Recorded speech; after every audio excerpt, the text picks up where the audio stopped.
ज़रार और रमज़ान एक दफ़ा का जिक्र है कि रमज़ान का चांद नज़र आते ही हर तरफ रोशनियों का समा था।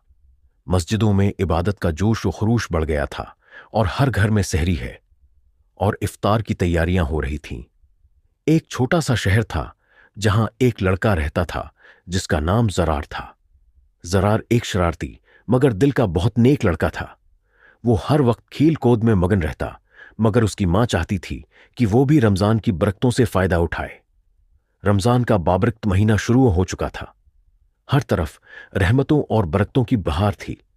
मस्जिदें इबादत गुजारों से भरी होती, घरों में सहरी और इफ्तारी की तैयारियां होती और हर कोई नेकियों में सबकत ले जाने की कोशिश करता।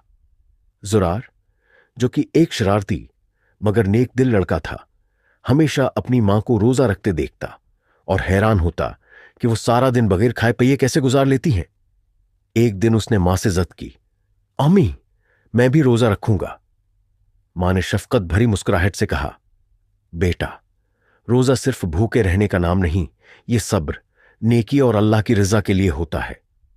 तुम्हें सब्र करना होगा, दूसरों का ख्याल रखना होगा। क्या तुम उसके लिए तैयार हो? ज़रार जोश से बोला, जी अम्मी, मैं सब कुछ करूंगा। अगले दिन उसने पहला रोजा रखा। सहरी में खूब खाने के बाद वो बहुत परजोश था। सुबह तो सब ठीक रहा, मगर जैसे जैसे दोपहर करीब आई, उसे भूख और प्यास महसूस होने लगी। खेलने की हिम्मत भी नहीं हो रही थी। वो बार बार पानी के गिलास को देखता, मगर फिर खुद को रोकता। शाम के वक्त उसकी मां ने नरमी से कहा, बेटा, अगर रोजा मुश्किल लग रहा है तो रख छोड़ो, अभी तुम छोटे हो। मगर ज़रार जिद पर कायम रहा, नहीं अम्मी, मैं पूरा रोजा रखूंगा। वक्त गुजरने लगा। ज़रार ने खुद को मसरूफ रखने के लिए कुरान सुनना शुरू कर दिया, दुआएं पढ़ीं और अपने छोटे भाई के साथ अच्छे सलूक से पेश आया। उसने सोचा कि हम क्या कर सकते हैं। रमजान सिर्फ भूख प्यास बर्दाश्त करने का नाम नहीं, बल्कि दूसरों के लिए आसानियां पैदा करने का भी महीना है। आखिरकार मगरिब की अजान हुई। ज़रार की खुशी की इंतहा न रही।